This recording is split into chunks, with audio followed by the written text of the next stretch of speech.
Shields up, Iron Breakers. We're kind of here coming at you with another edition of the Cons Cast. And in today's episode, we're going to be talking about Iceborne again because Capcom did release 2 new videos showcasing a couple of new moves for the dual blades as well as the sword and shield. Now, before we begin, I would like to give a special shout out to Duke Lukewarm from Reddit, who translated the Japanese article that gave us a little bit more information about the moves that were shown in the videos that we are about to watch. So, let's get started.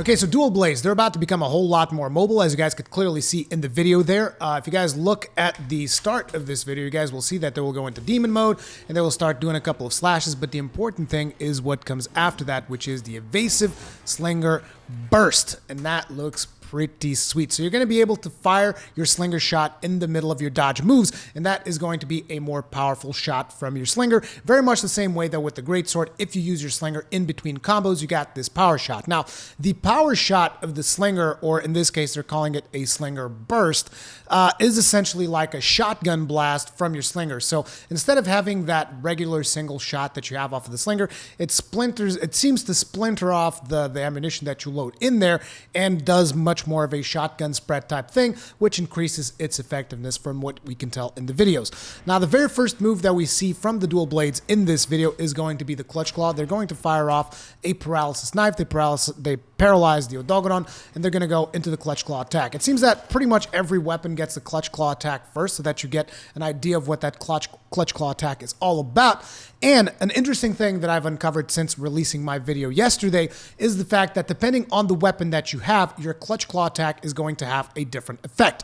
So for instance, if you're using a weapon that is more on the heavy side, so something like a greatsword, a hammer, a hunting horn, a lance, a switch axe, charge blade, or heavy bowgun, what you're going to do is you're going to make it like a wound on the monster, and that is going to make it so that everybody attacking that specific part of the monster is going to deal more damage. So I would almost think of it as increasing the affinity on that specific body part of the monster. I think that is what it's going to be.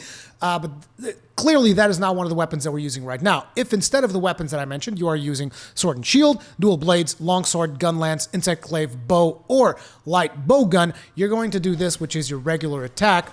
And the guaranteed thing that you get here is a new slinger shot that pops out. You guys can see it right there. That slinger shot pops out, which is going to be very useful for these weapons because you're going to have, multiple options to pop a Slinger Burst, most likely, which we will see here in the dual blades as well as the sword and shield. But you guys can see, I'm not sure if you were able to see, but it did come off. It's just the resolution is not perfect.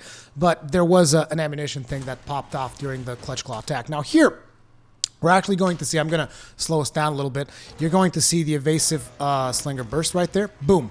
You can see during the evade, he shoots where he was turning. So basically, not only you evade whatever direction that you want, but you can keep firing slinger shots at the monster's face. And because these are empowered slinger shots, you're going to be getting a lot more flinches, which is pretty damn sweet if you ask me. I mean, just look at that. Or maybe not, because my VLC is crashing. There we go. Boom. Slinger shot straight to the face. Awesome. The next move that they're going to be showing us is actually going to be something that you get in the middle of your combo. So if you do the circle combos, which your character starts spinning and then does a little bit of a leap in the middle of a spin, you're going to be able to clutch onto the monster using your Clutch Claw. Like that's number 1, that's number 2, and then the next attack actually clutches onto the monster. We can go frame by frame here. And then from there, you get to do this rising, what's the name of it again? Rising Spin Slash. And that also makes it so that the monster always drops another bit of slinger ammo. Now, I'm hoping that you can pick up slinger ammo with your weapons drawn as well, because otherwise it doesn't make a lot of sense. Every weapon is able to use their slinger whilst being unsheathed, but then you can't pick up slinger ammo. It wouldn't make a whole lot of sense. But either way, that looks hella cool. I like the fact that it is integrated into the middle of the combos. I like the fact that you can do all of these evasive dodges, making the weapon way more mobile, and it just seems like a whole lot better than what we have right now, because it doesn't lock you in place nearly as often, and you can basically save the blade dance for whenever the monster is in a vulnerable position. Or at least that is what I would assume. I don't really play the dual blades all that much, but this looks like hella fun. Moving onwards to the sword and shield.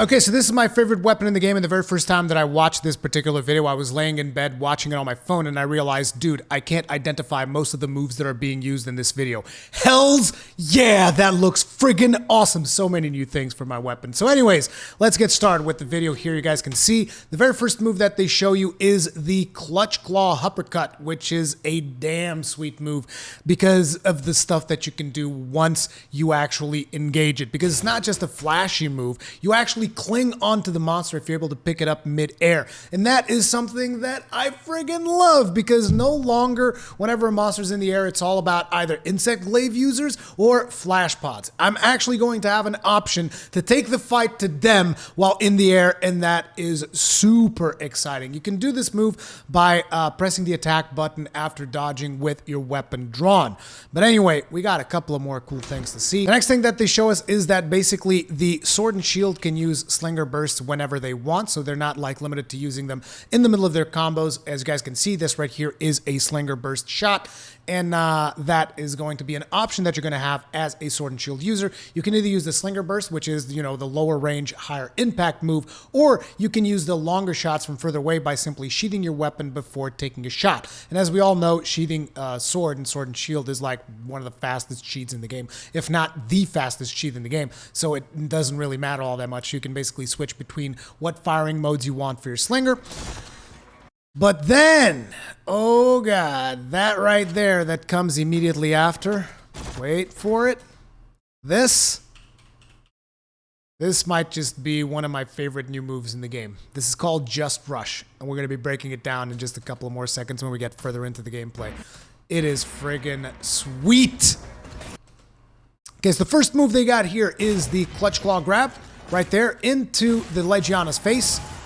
And very much like the weapons that I've said before, the sword and shield counts as one of the light category weapons, so you get a guaranteed slinger ammunition, which is going to be very useful because you're going to be able to do those charged shots and stuff. Now here it is, the Clutch Claw Uppercut. Oh my god, it is just so juicy. We have to watch that again. How about in slow motion, you guys? Let's watch that again in slow motion because it's so damn good.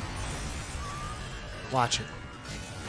Boom! Instantly clings onto the monster, and then pow! The flinch shot. So that is a shot that I actually had confused because I thought that was a Slinger Burst, but it's actually a flinch shot. I was actually looking over some older videos that we had talked about Iceborne earlier today, specifically because that particular shot uses up all of your slinger ammunition to make the monster go in a certain direction, or apparently in the case of an airborne monster, it brings the monster down. It is different from the Slinger Burst, which is a more powerful version of the shot with less range, okay? So, that is pretty sweet because this is the same move that you can send monsters barreling into walls. And I'm assuming sending monsters barreling into one another. Can you imagine you got two monsters, you know, in the middle of a fight, and someone just mounts one of them and sends them charging against the other one? That just seems like it's going to be so damn cool. Let's go back to normal speed again. And there you can see the Slinger Burst shot, which is easier to flinch monsters, and therefore you can also use that to bring them to the ground. Again, you're not going to be limited to the flash pods, which were an item that was overly used throughout Monster Hunter World without a doubt. Like every time a monster goes up in the air, boom, flash pod, down he comes. Now you're going to have more options to that, which also means I think they're going to make certain monsters more resilient to flash pods as they were already doing with arch-tempered monsters, which would make sense. So that basically forces players to not rely on flash pods as often and rely on other alternative things that you can do. And then, there it is. There it is. Okay, this one we definitely have to watch in slow motion, guys. Like, I'm sorry. I'm very sorry. But that is just, like, I'm sorry. this attack. Watch, watch. Just rush. Boom. Slash. Into a charge slash. Into another slash. Into a charge shield slam. Boom. Into another charge slash. And the finisher. Okay, so here's the thing about this particular move, right? This is a move that you're going to have to input your timings correctly, very much like when you do the move with the sword and shield, where your character jumps backwards and then jumps forwards again. You charge that move while you're in the back, right? This is going to be the same thing. And apparently one of the characteristics of this particular attack is that you can easily apply status, which is weird because they're clearly using Great Gyro's sword and shield. And even though he's using a move that overly charges your status effects, still weren't able to paralyze Legiana. Come on, Capcom. Anyway, doesn't matter. So you guys will see, we're going to try to break it down frame by frame, but VLC has been acting up, so I might not be able to get it just right. But there it is. Watch that. The first one, you get the first hit, then you have to charge it. You can see that you are glowing, and here you're going to have to keep the button pressed, most likely. After that charge finishes, you can then unload it onto the monster. That's a charged attack. Then you're going to get another regular slash, and then immediately after that, you're going to have to charge up the shield bash right there. And then you get, I think, a third final charged attack into the mix. Now, I don't know about you guys, but like the entirety of this attack is just to me something of beauty. And if it increases the elemental damage that you're able to do, and potentially even the KO damage with the shield bash right there, I think that this is going to be an awesome move because it is not only a gap closer, it also reinforces one of the weaker aspects of the Sword and Shield right now, which is its damage. Now look, I love Sword and Shield, but we have to admit it. Pretty much most of the other weapons can deal more damage, even though the Sword and Shield can still put out quite a bit of an impressive damage in the hands of skilled players, but it is usually limited to a handful of moves, and it seems like those moves are getting heavily diversified, so I'm all happy for it. I wish there was that shield throw thing that I really wanted, but this is what we got, and I'm still hyped either way. And those were pretty much the new moves for the dual blades as well as the sword and shield. I don't know about you guys, but Iceborne is shaping up to be friggin' fantastic. I can't wait for the game to come out. Winter is most definitely coming. Hopefully you guys are as hyped as I am. Tomorrow, no doubt we'll get 2 new weapon videos coming up, and I will be here to break them down for you. If you enjoyed this video, hit it up with a like button. If you are new here, hit that subscribe button as well as the bell notification icon so that you actually receive a notification whenever I put up a new video in the channel. Thank you all very much for watching. Stay strong, and may your shields never break.